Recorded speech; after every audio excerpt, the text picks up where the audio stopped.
Hi, I'm Anna. I've been with Rob for quite a while now. We met in college, got married soon after, and have been together for 15 years. Life with Rob was generally peaceful.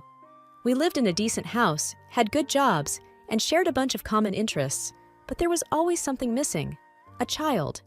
You see, we tried for years to get pregnant. We visited doctors, tried different treatments, and even considered adoption. But nothing worked. As time went on, the strain of our childless reality began to pull at our once strong bond. Arguments became frequent, and the future started to look a bit gloomy. But then, one day, something changed. It was a regular Wednesday morning. I woke up feeling a little queasy. Thinking it was something I ate, I brushed it off. But then I remembered I had missed my period. Could it be? I quickly rummaged through the bathroom cupboard and found a leftover pregnancy test from years ago. Without wasting a moment, I used it. Waiting for the result felt like the longest 3 minutes of my life. When I finally dared to look, it was positive. My heart raced. We were pregnant. The joy, the excitement, the fear, it all rushed in. I had to tell Rob. He was in the living room, engrossed in some paperwork. Taking a deep breath, I walked up to him, the test still in my hand. "Rob," I began, trying to keep my voice steady. "I'm pregnant." He looked up, his expression unreadable. Then he said, "Are you sure? I mean, at this age? Is it even safe?" I was taken aback. This wasn't the reaction I was expecting. "I took the test, Rob. It's positive." He sighed. "Anna, you know how hard it's been. And now, at 37, do you know the risks?" I felt a sting of hurt. "I thought you'd be happy," I whispered. "I am. I'm worried about you. About us," he replied, his voice softening a bit. "We've waited so long for this, Rob. We can't let fear dictate our happiness now," I countered. He looked down, avoiding my gaze. "Have you considered, maybe, not going through with it?" I couldn't believe my ears. Terminate the pregnancy? No, Rob. This might be our only chance. We sat in silence for a while, the weight of our situation pressing down on both of us. I wanted him to be as overjoyed as I was, but at that moment, all I saw in his eyes was fear and uncertainty. That night, as we lay side by side in bed, I held on to hope. Hope that our child would bring us closer again. Hope that our love was strong enough to overcome any challenge. And above all, hope for the future. The next few months were tough. As days turned into weeks, it became clear that this pregnancy wasn't going to be easy. I was often sick, nauseated, and felt exhausted all the time. But each little kick from inside reminded me why it was all worth it. One day, after feeling particularly weak, I collapsed. Thankfully, Rob was home and immediately rushed me to the hospital. As I lay on the cold hospital bed, surrounded by beeping machines, I felt more vulnerable than ever before. "Is she going to be okay?" I heard Rob ask Dr. Mitchell, his voice laced with worry. "She needs rest," Dr. Mitchell replied. "Her body is under a lot of strain due to the pregnancy. It's imperative that she stays relaxed and avoids any stress." That hospital stay was the first of many. Each time I was admitted, I'd watch Rob from the window, pacing back and forth in the hospital corridor, talking on the phone, sometimes even arguing with the billing department. One evening, as I lay in the hospital bed, Rob walked in with a weary look on his face. He looked like he hadn't slept for days. "I met with Dr. Mitchell," he began. "He said we need to consider the possibility of bed rest for the remainder of the pregnancy." I nodded slowly. "If it's best for the baby, I'll do it." Rob sat down next to me, holding my hand. "I'm sorry, Anna. I wish I could do more to help." I squeezed his hand. "You're here with me. That's more than enough." However, as the days went by, Rob's visits became less frequent. Sometimes he'd call, other times he'd send a text saying he was caught up with work. But the distance between us seemed to be growing. During one of my longer hospital stays, I was feeling particularly low. Missing the comfort of my home, I asked a nurse if I could use the phone to call Rob. "It's been 3 days," I said, trying to keep the tremor out of my voice when he answered. "You haven't visited." "I know, Anna. It's hard for me." Seeing you like this, he admitted. Rob, I need you, now more than ever.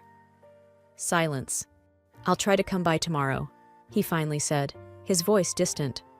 But tomorrow turned into the day after, and soon a week had passed. Feeling isolated and alone, I confided in my nurse, Lisa.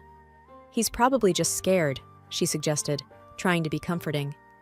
Sometimes, when people can't handle situations, they distance themselves. One morning, after a particularly difficult night, Dr. Mitchell came into my room.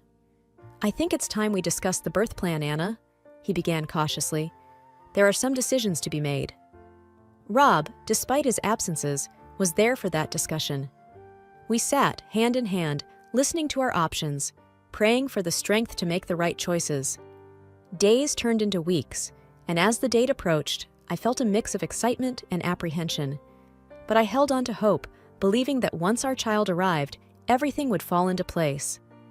Little did I know, the hardest part of our journey was yet to come. The first moments of holding my daughter, Emma, in my arms were moments of pure bliss.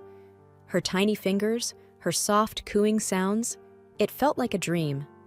But that dream was quickly shattered by Dr. Mitchell's grim announcement. Anna, Rob, he began with a heavy sigh, there are some concerns regarding Emma's health. We've observed some abnormalities that suggest she might have a severe condition. Rob's face paled. What are you talking about? We'll need to run more tests to be certain, but it's important you're both prepared, Dr. Mitchell replied, his voice gentle but firm. That evening, as I cradled Emma, Rob walked into the room, a storm brewing in his eyes. He looked at me, then at Emma, and took a deep breath. Anna, he started, his voice shaking. How could you? Giving birth at this age? We knew the risks. Tears welled up in my eyes. Rob, I thought we wanted this. I thought we wanted a family. He was nearly shouting now. You should have considered an abortion. Why bring a child into the world with so many complications? Because of your selfishness, we now have a possibly sick child to look after. I was shocked. Rob, she's our daughter. We should be together in this, not pointing fingers. His face was red with anger. I can't believe I'm in this situation. I can't raise a child with potential disabilities. It's not the life I imagined. As the weight of his words sank in, a cold dread filled my heart. So, what are you saying? Rob hesitated for a moment. I don't think I can do this. I can't be here, not like this. It felt like the floor had been pulled from beneath me. You're abandoning your daughter because she might be different? He looked away, unable to meet my gaze. I just can't handle it, Anna. Devastation turned into determination. Fine. If you're leaving, then leave for good. But you'll have no claim over Emma. He didn't respond. Instead, he turned and walked away, leaving me with our newborn daughter, grappling with the uncertainty of our future. Asterisk, asterisk. The first few weeks after Rob left were the hardest. The house felt empty, the silence was deafening, and the reality of being a single mother weighed heavily on me. But every time I looked into Emma's big, innocent eyes, I felt a surge of determination. I was going to make sure she had the best life possible, no matter what it took. My sister Linda was a godsend during this time. She came over often, helping with household chores and looking after Emma so I could rest. One evening, as I was feeding Emma, Linda walked in, holding 2 mugs of hot cocoa. Anna, she began gently, you need to think about the future. Have you considered finding a place of your own?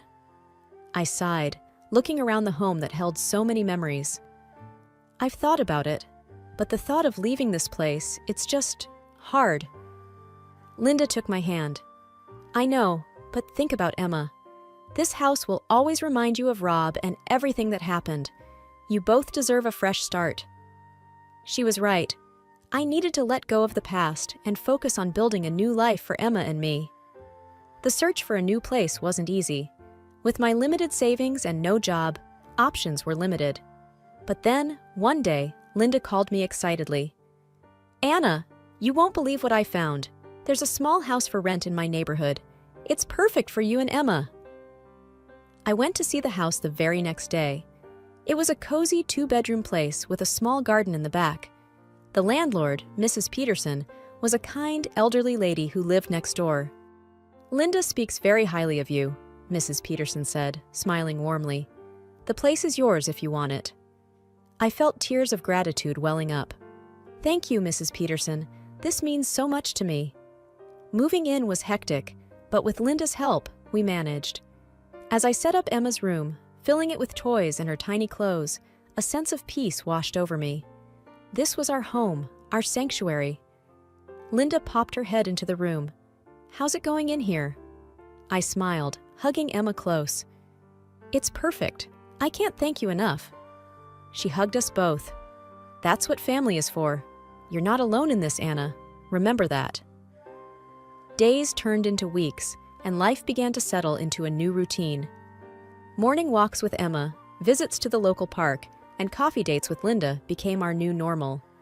One day, as Emma and I were playing in the garden, Mrs. Peterson walked over, holding a tray of freshly baked cookies. "Thought you two could use a treat," she said, smiling. I smiled back, taking a cookie. "Thank you, Mrs. Peterson. It's delicious." She chuckled. "Call me Ellie. Feels strange being called Mrs. Peterson by my new neighbor." We chatted as Emma giggled and played. Ellie shared stories of her own children, offering advice and wisdom. I felt a connection, a sense of community that had been missing for so long. As the days went by, the pain of the past began to fade. With the support of my sister and new friends like Ellie, I realized that while one chapter of my life had closed, another, even more beautiful one, was just beginning. Emma's first birthday was just around the corner, and I was deep in preparations. Ellie and Linda offered their assistance, suggesting ideas for decorations and games. As the day drew nearer, I found myself reflecting on the whirlwind of the past year. My baby girl, Emma, was blossoming into a bubbly, inquisitive child, her laughter a constant source of joy. One afternoon, as I was laying Emma down for her nap, the phone rang. The sound was sharp and unexpected. "Hello?" "Hello, Anna," came the familiar voice. It was Dr. Mitchell. I felt a twinge of anxiety. "Dr. Mitchell, is there a problem?" He hesitated, which only deepened my concern. "Anna, I need you to come to the hospital. There's something about Emma we need to discuss." I felt my heart in my throat. "Is she okay?" His voice was thick with regret. "Please come in. We need to talk face to face." Linda agreed to watch Emma while I rushed to the hospital. The drive felt much longer than it was, my mind racing with worst-case scenarios. Dr. Mitchell greeted me in his office, his usually calm face lined with worry. "Anna, I'm so sorry to call you in this way." My patience was thinning. "What's going on?" Taking a deep breath, he began. "There's been a grave error. The initial tests we ran on Emma after her birth got mixed up with another baby's." My confusion grew. "Meaning?" He met my gaze, his eyes filled with regret. "Emma is healthy, Anna. She doesn't have any medical condition. I can't express how deeply sorry I am." The weight of his words hit me hard. "You mean to tell me I've lived this past year under false assumptions? My life turned upside down because of this?" His voice was barely above a whisper. "Yes, and it's my responsibility. I can't begin to fathom the pain this has caused." I thought of Rob, of the bitterness and the pain. This mistake, it's shattered my life. Dr. Mitchell looked defeated. "I know words can't change the past, but I'll do everything I can to make it right." I took a moment to collect my thoughts. I need time to process this. Driving home, a mix of relief and fury consumed me. Yet, seeing Emma's joyful face as I walked in grounded me. She was my world, and she was okay. That night, Linda and I sat down, and I relayed everything. She was horrified. "Anna, what are you going to do?" I looked at Emma, peacefully sleeping. "For now, nothing. And I don't want Rob to know. He made his choice." Linda squeezed my hand. "You're strong, Anna. Remember, you're not alone in this." In the stillness of the night, I reflected on our journey. Yes, the revelation about Emma's health was bittersweet. But one thing was for sure. I would protect and cherish her, regardless of the past. The swift passage of time amazed me. Before I knew it, Emma was already 5 and gearing up for her first day of school. My feelings were a whirlwind of pride, hope, and the natural apprehension of a mother. At breakfast, a few days before school, Emma gazed at me, her eyes shimmering with anticipation. "Mom, will I be going to school like other kids?" I smiled warmly. "Yes, sweetie. In just a few days, you'll be starting." Her face lit up. "Will I find friends there? Will they like me?" Touched by her innocence, I assured her, "Emma, you're such a lovely girl. Of course, they'll adore you." On her first day, dressed in her new school uniform with a pink backpack hanging from her shoulders, Emma paused at the school gates. With a quiver in her voice, she admitted, "Mommy, I'm scared no one will talk to me." I crouched to her eye level. "Honey, always remember to be yourself. You're amazing, and they'll see that. Just give it some time." Her small hand waved goodbye as she joined the bustling crowd of students. I watched her until she was out of sight, my heart heavy with the typical worries of a parent. A few weeks later, Emma was all excitement and stories about her new friend Sophia. Their adventures during breaks, their shared love for painting, and their little secrets. One day, she bounced home asking, "Mom, can Sophia come over tomorrow?" Delighted at her blossoming friendship, I agreed. "Absolutely. I'm eager to meet your new buddy." The next afternoon was filled with their giggles and playful shouts. From the corner of my eye, I noticed their genuine bond and thought of how childhood friendships were so pure and uncomplicated. As the sun dipped, a car pulled up. Emma, holding Sophia's hand, led her to the door. To my shock, standing there were Rob and a young woman, presumably his new wife. "Emma, inside. Now." Rob's voice was curt. Sophia, sensing the tension, looked worriedly between her parents and me. "Daddy, I had so much fun. Emma's my best friend." Rob's gaze was cold. "Sophia, we've talked about this. You shouldn't play with ... inferior children." His voice dripped with disdain, making it clear whom he referred to. I felt a rush of anger. Before I could retort, the young woman, probably trying to mediate, gently tugged at Sophia's hand. "Come, dear. Let's go home." Emma stood close to me, her eyes filled with confusion and hurt. As the car drove away, she whispered, "Mom, why did he say that?" Holding her close, I replied, "Sometimes, sweetie, people don't say the nicest things, but always remember, you're wonderful just the way you are." That evening, as I tucked Emma in, I promised myself that no matter what, I'd always protect her from the cruel judgments of the world. Only days after the incident, my phone buzzed with an unknown number. I hesitated, then answered, "Hello?" A woman's voice, soft yet firm, responded, "Hi, this is Emily, Sophia's mother. Can we talk?"